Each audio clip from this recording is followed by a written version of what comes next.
What up, y'all? It is your boy Darius. I'm back, y'all. So we have a special video we're gonna react to. Eminem and DrDre, the full story of their friendship. By the way, I want to give a shout out to MusicVibe because I see him on the channel multiple times. I just want to give my shout out to him though, because I really love his videos though. So Eminem and DrDre, these two are magic when they work together. Cause I remember when DrDre want to sign Eminem, a lot of people was telling DrDre that don't sign him because he's white, he's gonna ruin your career, it's not be good for you. But I never that part. But Eminem had to prove everybody wrong that white rappers can rap though. So let's check out their full story of their friendship between Em and Dre. So let's check this out, y'all. Let's get it. Hi. It's he's my friend. He's really my friend. He's pretending, but that's my friend, Dr. Dre. In the last video, we discussed an example of a bad friendship, where one person went after the other for a full 20 years and ended up behind bars. However, this time we will discuss how Eminem saved Dre's career, and in turn, Dre saved Marshall's life. After Dre left Death Row Records, he wanted to create his own team in which he could not be deceived, and in which there would not be any gangster hype or disses. He decided to create his own label company under the name Aftermath. Together with Interscope Records and under the same name, he released an album, which ended up in complete failure. The record was criticized by everyone and their mother. Then he worked with the Firm Group, but their release, even though he was the one who produced it, did not resonate well with the public. Wow. Dre's career was totally under threat. The papers started saying that Dre just isn't the same anymore, and that the co-founder of Interscope, Jimmy Iovine, was severely pressured to consider that it was time to kick Dre out of the label.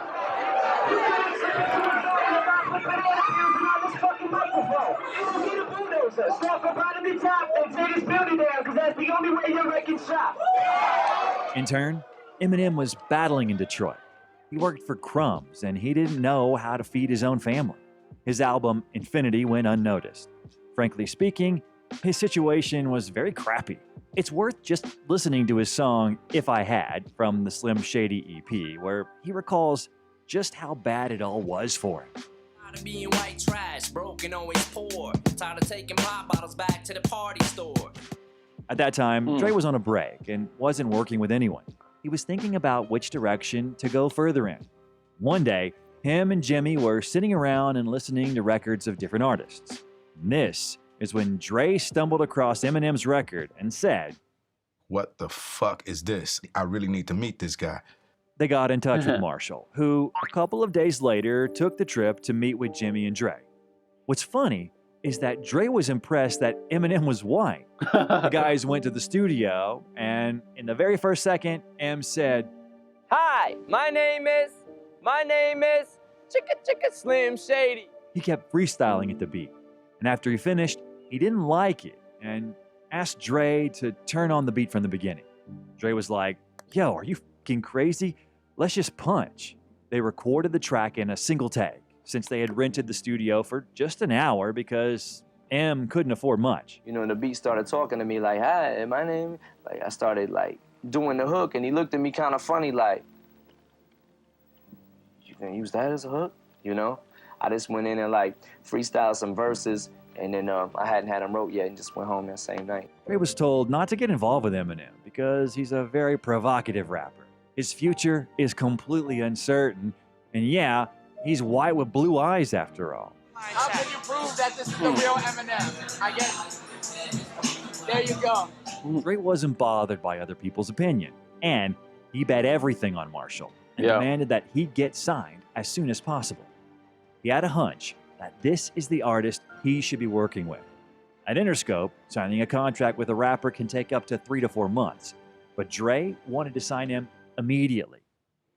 In 1999, there was a re-release of Slim Shady, which was no longer an EP, but an LP. The release gave Eminem's career an unbelievable boost. You would go on Spotify, you would be able to tell which of the songs were produced by Dre and which weren't just by looking at the number of streams of each track. You beat for me, I'ma even the score equally. Take you on Jerry Springer and beat your ass legally. The first collaborative track of the two together was Guilty Conscience. I gotta react to The that. idea behind the song is that a person wants to engage in criminal behavior, but his conscience, which is portrayed by Dre, talks him out of it.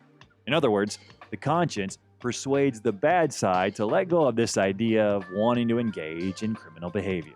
However, at the end of the music video, in a situation where the guy caught his wife cheating on him, Dre understands that sometimes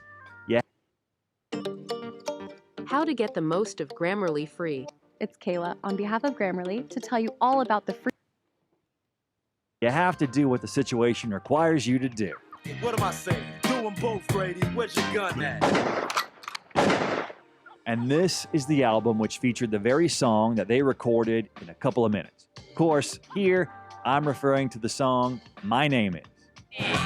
My name is what? My name is what? My name is Slim Shady. In the album's first week of release, the Slim Shady LP sold 283,000 copies, Wow. debuting at number 2 on the Billboard 200 chart. Not Just so you bad. can understand, this album was at the top for 100 weeks.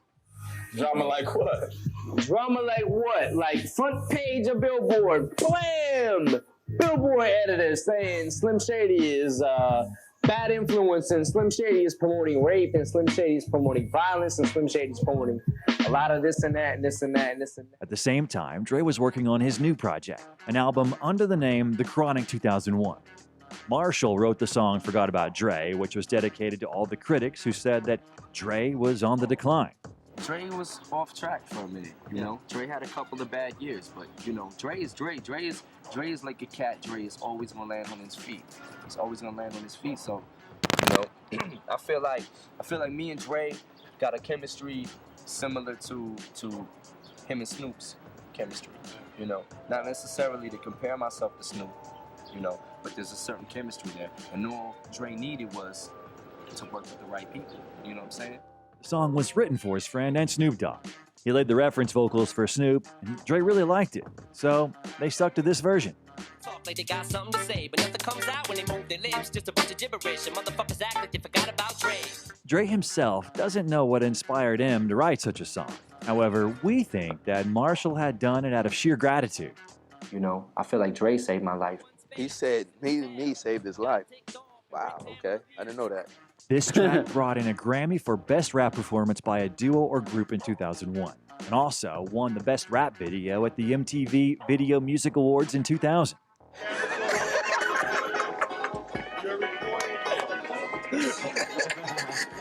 That's got to be used. That has to be used. That was stupid right there. It's also worth pointing out another hit song called What's the Difference, where Eminem says that he loves him, mentions that if something was ever to happen, he will always have his back.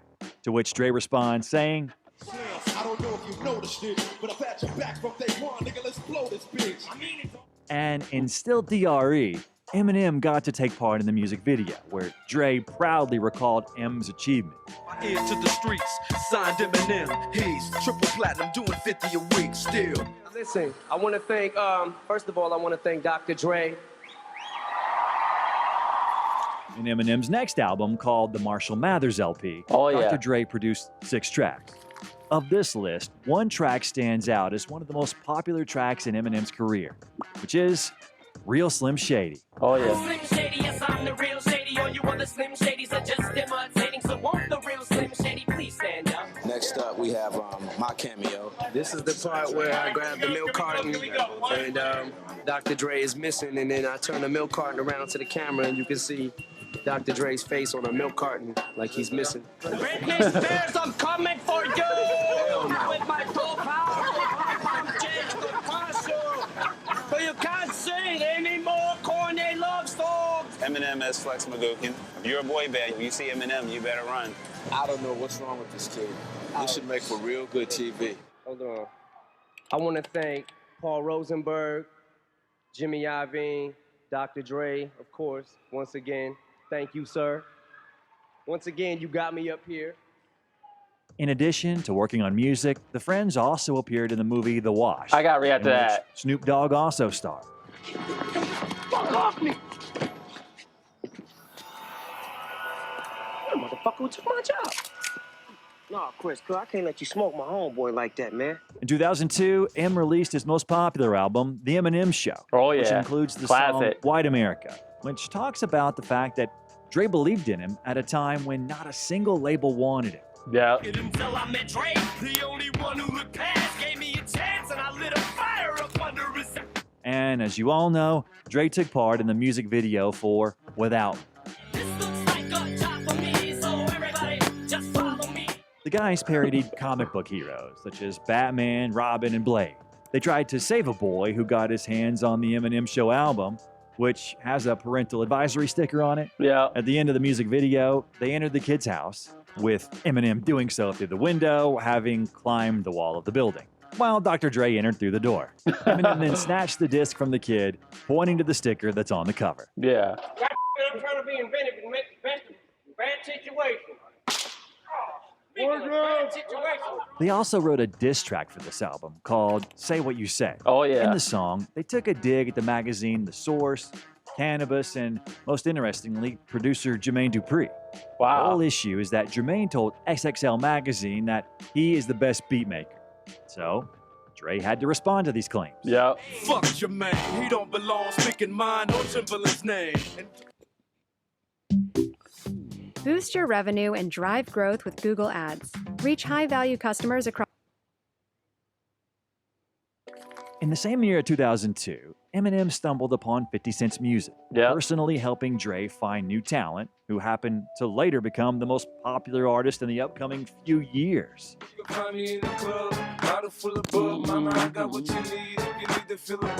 By the way, remember that when we discussed the track What's the Difference, we mentioned that he said he always has Dre's back?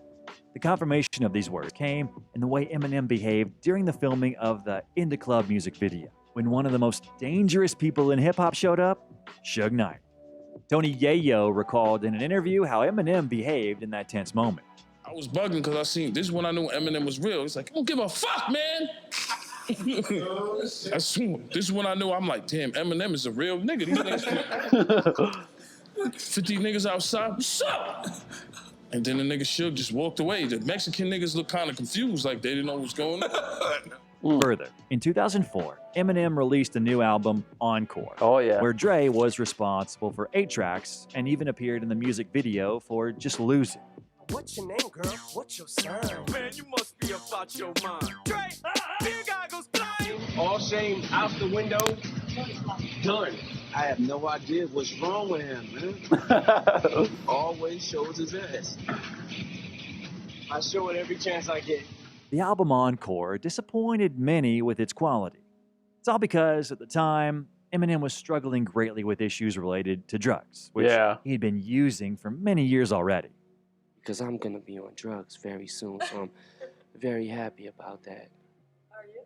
Is that the best thing for you about Holland here? Drugs? Yeah? Yeah. It's the best thing for me wherever I go.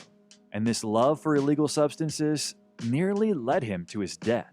Had I gone to the hospital about 2 hours later, I would have died. In the end, he checked into rehab in 2007, and he has been leading a sober life ever since. He also started exercising with Dr. Dre. Once you're at a place where you've made progress and you've got some time invested in it, said Eminem in an interview, you don't want to quit and give up what you started. Well, of course, the guy started working on music and released the album Relapse, where Dre basically produced all the tracks from the album except the intro and the very famous song Beautiful. Other than producing, Dre, of course, took part in the song Old Time's Sake, where they recalled the past. One more time for old time's sake. Dre, drop that beat and scratch that break. And Crack a Bottle, in which their friend 50 Cent appeared. So crack a bottle, let your body waddle. Don't act like a snobby model, you just hit the lotto. Despite Dre's incredible support in making the songs, in the eyes of many hip-hop critics, the album just wasn't successful. What's more to say? Eminem himself didn't like it. And he will mention that in his next album, Recovery. In fact, let's be honest, at last we laughed. CD was aired, perhaps our random accents into the crowd. And here, Dre produced only 2 songs. So bad, I'm so good that I'm so bad. I guarantee I'll be the greatest thing you ever had. So what the deal, riders? Would you excuse me while I feel my nuts? Just how much they value one another can be understood based on the song that was released in 2011 under the name I Need a Doctor. Oh yeah, I got the rid full of that. history of their friendship, you will 100% find this song touching. Around the time this song was in the making, Dr. Dre had been on a long hiatus from music due to grief and depression that ensued from the passing of his son, Andre Young Jr. in 2008. Damn. Further, he reflected on the impact music had on his life and how it gave him the strength to carry on. I Need a Doctor is his testimonial of the role of music in his recovery. The car crash, I think, is just metaphorically speaking, like, you know, feels like Dre's been in a coma, like me and hip hop, by trying to wake him up. In his verses, Eminem reflects on how Dr. Dre believed in him, despite it risking his own career. It's you who believed in me when everyone was telling you don't sign me. Everyone at the fucking label, let's tell the truth. And in turn, Dre recalls his own past and poses the question of where are those friends who vowed to be with him till the end.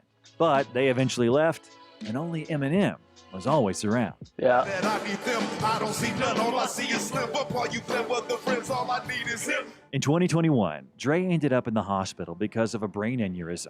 Oh. Doctors thought that he wouldn't make it.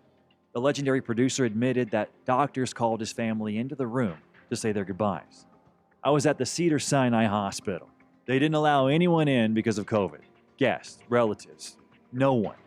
But then they let my family visit. I later found out they had called them in so they could get an opportunity to say goodbye to me.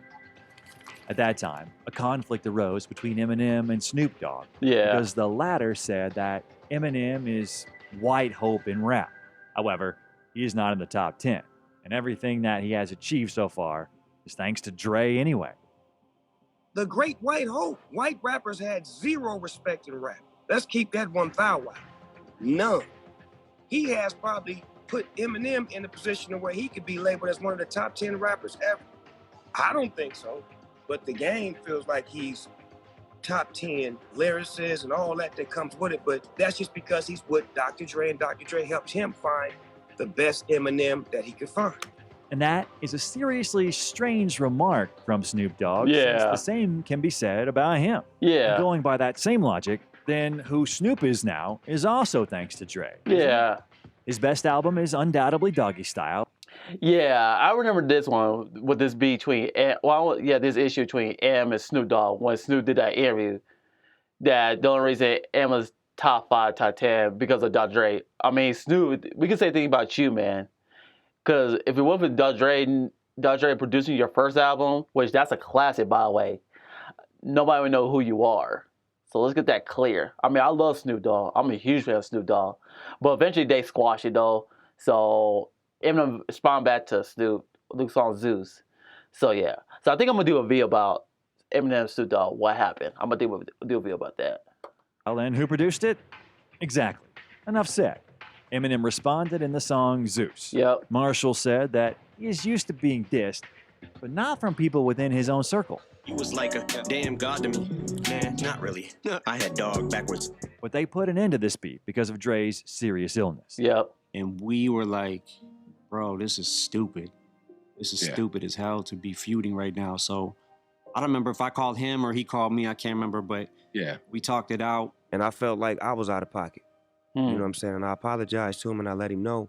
And I'm just bettering myself. You know what I'm saying? I make mistakes. I donated my eggs, and here's what happened. Did you know you can help those struggling with infertility and receive up to $48,000? I ain't perfect. I'm Snoop Dogg. Yeah, I'm glad that's why they collaborated and recorded together. Yeah.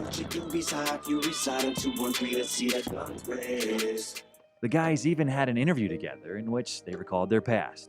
And can you imagine that Eminem forgot that he was in the Still DRE music video? Wasn't you on the beach running on that video? Wasn't I in that video? You was running on the beach. That was like your debut album. I was? You was running on the beach with no clothes on. You was running on the beach with damn near no clothes on. I don't even, it was a bunch of girls around you and all of a sudden. Oh yeah, okay. Now I remember. Come on, man. Yeah. Dre had you right up in there. And in 2022, a legendary event took place. Oh, yeah. Dre, Eminem, Snoop, and 50 Cent gathered together for the Super Bowl performance. It's worth mentioning that before Lose Yourself, Eminem read the chorus of Forgot About Dre. In that same year, Eminem was introduced into the Rock and Roll Hall of Fame. Yep. And just listen to how warmly they spoke about one another. What's most important to him is that he's earned the respect of his peers as one of the best to ever do it. Point blank. Turns out, this unassuming white guy with blue eyes from Detroit being repeatedly turned down and turning everything we thought we knew about hip-hop on its head while forcing us to confront our own biases, growing not only the genre, but all of us right along with it. That's right. Point blank. The man who saved my life, ladies and gentlemen, Dr. Motherfucking Dre. This was a video about the wonderful friendship between Eminem and Dr. Dre, which proved what happens when you believe in and support one another regardless of anything, and what kind of heights you can achieve if you go all the way. The next video that you can watch is an example of a bad friendship including Dr. Dre, which we talked. So yeah, Eminem and Dr. Dre, man, these two are real good friends though. So I gave Dr. Dre a lot of props for signing Eminem, because no one want to sign Eminem because he's white, but Eminem proved everybody wrong that he can rap and he can spit though. So yeah, so I gotta do some more Eminem and Dr. Dre reaction. I'm definitely gonna do Guilty Conscious. What was the one? I forgot to do something else. Forgot what else. Yeah, because I'm definitely gonna do the Eminem versus Snoop Dogg What Happened episode. So be a lookout for that. So let me know comment below, guys. What's your favorite song between Eminem and Dr. Dre? And I might do a reaction of that. So make sure you like the video, make sure you subscribe to the channel as well. I'll see you guys next video. Peace.